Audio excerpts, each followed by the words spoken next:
तो दोस्तों आज हम फिर से आपके लिए लेकर आए हैं देश दुनिया की सभी ताजा बड़ी खबरें फटाफट इस वीडियो में आपको बताने वाले हैं। तो वीडियो को अंत तक जरूर देखें। अगर आप भी गोदी मीडिया का पुरजोर विरोध करते हैं तो हमारी वीडियो को लाइक करके। इसी बीच बैठे दोस्तों अगली बड़ी खबर की ओर। तो नेपाल से मोदी सरकार को बड़ा झटका। नेपाल की संसद ने दी विवादित नक्शे को मंजूरी, संशोधन बिल हुआ पास। जहाँ दोस्तों आपको बता दें ये कई बड़ी खबर सामने निकल कर आ रही है कि नेपाल ने नए विवादित नक्शे को मंजूरी देती है और बिल भी पास कर दिया है, जिसके बाद मोदी सरकार को काफी बड़ा झटका लगा है। जहाँ दोस्तों आपको बता दें कि नेपाल की संसद में विवादित नक्शे में संशोधन का प्रस्ताव पास हो गया है।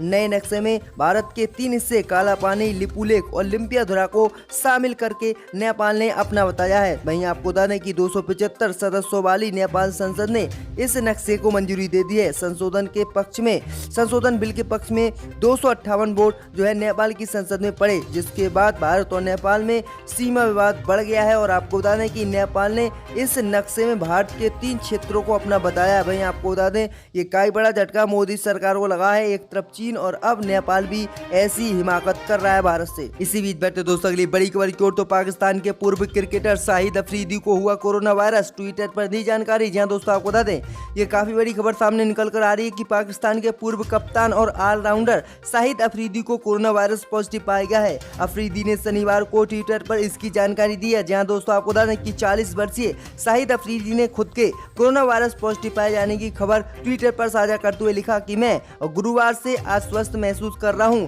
मेरा शरीर बुरी तरह से दर्द कर रहा है। मेरा परीक्षण हुआ और दुर्भाग्य से मुझे कोरोना वायरस पॉजिटिव पाया गया है।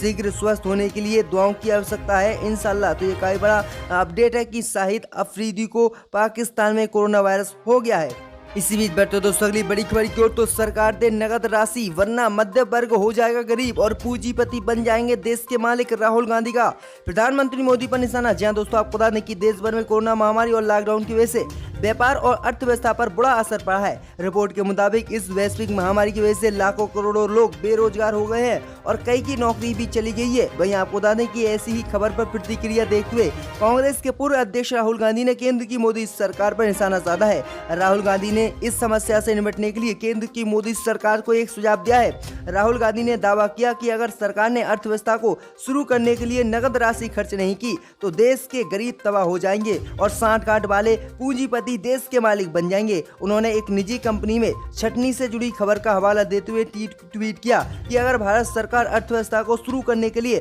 अपने पास से नगद पैसे को खर्च नहीं करती है और नगद पैसे को गरीबों के खाते में नहीं डालती है तो वह तबाह हो जाएंगे। मध्यम वर्ग नया गरीब हो जाएगा और सांठ-गांठ वाले पूंजीपति देश के मालिक बन जाएंगे। गौरतलब है कि कोरोना महामारी के संकट के आरंभ में होने वाले ये मांग काफी बड़ी है। वहीं आपको बता दें राहुल गांधी ने पिछले दिनों कहा था कि 7500 रुपए प्रत्येक व्यक्ति को महीने का प्रधानमंत्री मोदी की सरकार उनके खाते में डाले, जिससे कि वह अपने घर का खर्चा चला सके और अपनी स्थिति को ठीक कर सकें कोरोना महामारी के बीच। तो ये कई बड़ा दावा राहुल गांधी ने किया है। अब देखते हैं कि केंद्र की मोदी सरकार उनके सुझाव को मानती है या नहीं। इसी बीच बैठे दोस्तों अगली बड़ी खबर की ओर। तो स्मृति ईरानी ने की वर्चुअल रैली, बोली प्रधानमंत्री मोदी ने राम मंदिर बनवाया। वहीं कोरोना महामारी के बीच 20 लाख करोड़ के राहत पैकेज की भी घोषणा की। जी हां दोस्तों आपको बता दें कि केंद्रीय कपड़ा मंत्री स्मृति ईरानी ने आज एक वर्चुअल रैली के जरिए दिल्ली की जनता को संबोधित किया। रैली को संबोधित करते हुए स्मृति ईरानी ने कहा कि संकट की घड़ी में जब आर्थिक झटका लगा फिर भी प्रधानमंत्री मोदी ने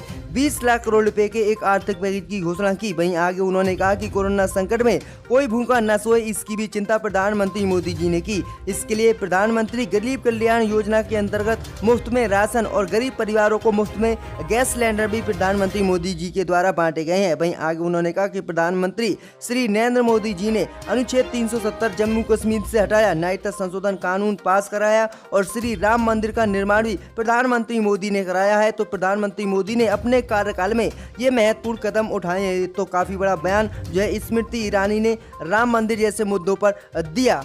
इसी बीच बैठे दोस्तों अगली बड़ी खबर की ओर। तो कोरोना संकट के बीच प्रधानमंत्री मोदी का अफसरों को निर्देश, राज्यों से बात कर तैयार करें इमरजेंसी प्लान। जहां दोस्तों आपको बता दें कि देश में कोरोना वायरस का संक्रमण लगातार ऊपर की ओर जा रहा है। देश में अब तक 3 लाख से ज्यादा लोग इस महामारी की चपेट में आ चुके हैं। इसी बीच प्रधानमंत्री मोदी ने कोरोना के हालात को लेकर मंत्रियों और अधिकारियों के साथ समीक्षा बैठक की है। साथ ही अगले 2 महीने की तैयारी की स्थिति पर भी प्रधानमंत्री मोदी ने चर्चा की है। देश में कोरोना वायरस अब रफ्तार पकड़ चुका है।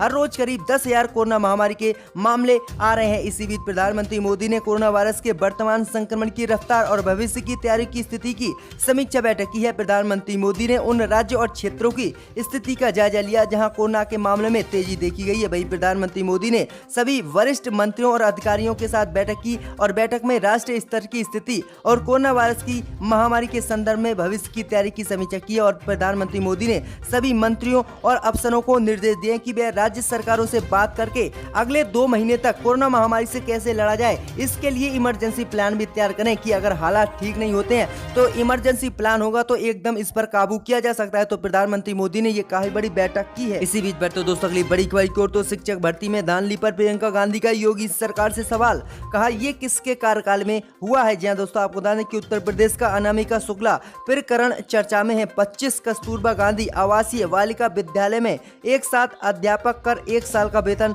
उठाकर सरकार को लगभग 1 करोड़ रुपए का चूना लगाए जाने की इस मामले पर अब सियासत तेज हो गई है। जी हाँ दोस्तों आपको बता दें कि राष्ट्रीय महासचिव प्रियंका गांधी ने योगी सरकार को इस मसले पर घेरा है। जहां दोस्तों आपको बता दें कि प्रियंका गांधी ने ट्वीट कर यूपी सरकार पर निशाना साधा है।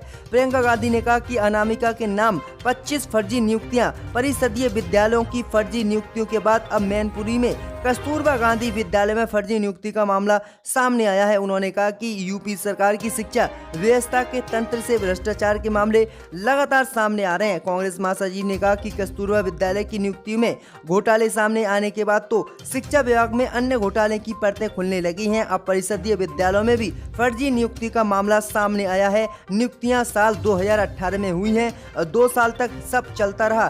प्रियंका ने सवाल उठाया कि ये सब भर्तियां किसके कार्यकाल में हुई हैं और अभी तक चलती कैसे रही हैं। वहीं आपको बता दें कि उन्होंने कहा कि योगी सरकार सिर्फ नाम के लिए ढोंग करती है और वह भ्रष्टाचार से सबसे ज्यादा भरी हुई है। तो ये कई बड़ा आरोप जो है। इसी बीच बढ़ते दोस्तों अगली बड़ी खबर की ओर तो आम आदमी पार्टी के सांसद संजय सिंह का केंद्र की मोदी सरकार पर निशाना, कहा किस राज्य में कितनी टेस्टिंग की जा रही है, जारी करे केंद्र की मोदी सरकार आंकड़े। जहां दोस्तों आपको बता दें कि दिल्ली में कोरोना महामारी के बढ़ते मामले के बीच सियासी घमासान मचा हुआ है। वहीं विपक्षी पार्टी बीजेपी लगातार अरविंद केजरीवाल सरकार के खिलाफ मोर्चा खोले हुए है। अब इसी को लेकर राज्यसभा सांसद संजय सिंह ने केंद्र की मोदी सरकार पर हमला बोला है और उन्होंने केंद्रीय स्वास्थ्य मंत्री डॉक्टर हर्षवर्धन को पत्र लिखा है। जी हाँ दोस्तों आपको बता दें कि संजय सिंह ने इस पत्र में कोरोना की अधिक टेस्टिंग के लिए ICMR की गाइडलाइन में बदलाव करते हुए बीमारी के जरा भी लक्षण होने पर जांच कराने की छूट देने की मांग की है।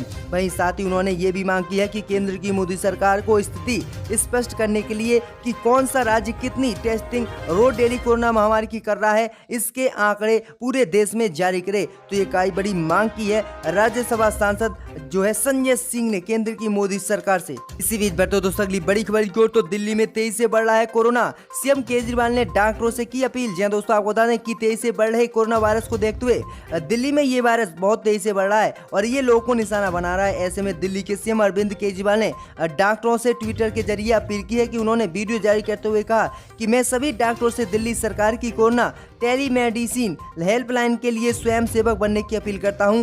रजिस्टर करने के लिए इस नंबर पर मिस्ड कॉल दें। जी दोस्तों आपको बता दें कि सीएम केजरीवाल ने कहा कि दुनिया भर में कोरोना फैला हुआ है और हमारे देश में भी ये तेजी से बढ़ रहा है। दिल्ली में भी कोरोना महामारी का प्रकोप बहुत तेज है। मानव जाति के इतिहास में ऐसी बड़ी विपदा कभी नहीं आई और कोई एजेंसी या संस्था इससे अकेले नहीं निपट सकती है। ये इतनी बड़ी समस्या है, इसमें हमें मिलकर लड़ना होगा। तो ये कई बड़ा बयान जो है केजरीवाल ने दिया है। इसी बीच बढ़ते दोस्तों अगली बड़ी खबर की ओर तो पेट्रोल डीजल के दाम बढ़ने पर केंद्र की मोदी सरकार पर कपिल सिब्बल ने साधा निशाना। जहां दोस्तों आपको बता दें कि कांग्रेस ने पेट्रोल और डीजल की कीमतों में बढ़ोतरी को लेकर शनिवार को मोदी सरकार पर आरोप लगाया है कि सरकार लगातार पेट्रोलियम उत्पादों के दाम बढ़ा रही है क्योंकि उसके पास पैसे खत्म हो गए हैं और दूसरा कोई साधन पैसे कमाने का कोरोना महामारी के बीच नहीं है। पार्टी के वरिष्ठ नेता कांग्रेस के वरिष्ठ नेता कपिल सिब्बल ने यह दावा भी किया है कि कोरोना संकट के समय में भी भारत में पेट्रोल पर कर दुनिया में सबसे ज्यादा 69% लगा हुआ है और सरकार आम लोगों को कोरोना महामारी के बीच भी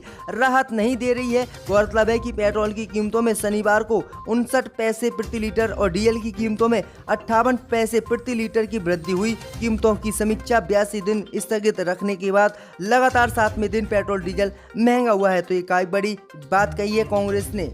इसी बीच बढ़ते दोस्तों अगली बड़ी खबर की ओर तो नेपाली नक्शे में विवादित संशोधन। कांग्रेस ने भाजपा सरकार को घेरा, कहा अब तो नेपाल में भी हिम्मत हो गई है। जहां दोस्तों आपको बता दें कि कांग्रेस के कुछ भारतीय क्षेत्रों को नेपाल का हिस्सा बताने वाले नक्शे से जुड़े विधेयक के नेपाल संसद के निचले सदन में पारित होने के बाद विदेशी नीति के मोर्चे पर नरेंद्र मोदी सरकार की बड़ी विफलता करार देते हुए शनिवार को कांग्रेस ने ये आरोप मोदी सरकार पर लगाया है। जहां दोस्तों आपको बता दें कि पार्टी के मुख्य प्रवक्ता रणदीप सुरजेवाला ने ट्वीट किया और कहा कि भारत और नेपाल के दीर्घकालीन संबंध में आज एक दुखद दिन है। ये दुखद है कि जब राष्ट्रीय हित की सुरक्षा की बात आती है तो भाजपा का स्वघोषित मजबूती नेतृत्व इनकार करने की मुद्रा में चला जाता है। उन्होंने कहा कि परिपक्व राजनीति नेतृत्व के अभाव में टेलीविजन पर ख्याली युद्ध कोई विकल्प नहीं हो सकता। प्रवक्ता ने कहा कि अब तो नेपाल भी आपके क्षेत्र को अपने आधिकारिक नक्शे में शामिल करने की हिम्मत कर रहा है। आप कहीं नहीं है। ये भाजपा सरकार की विदेशी नीति के मोर्चे पर बड़ी विफलता है। वहीं आपको बता दें कि नेपाल की संसद ने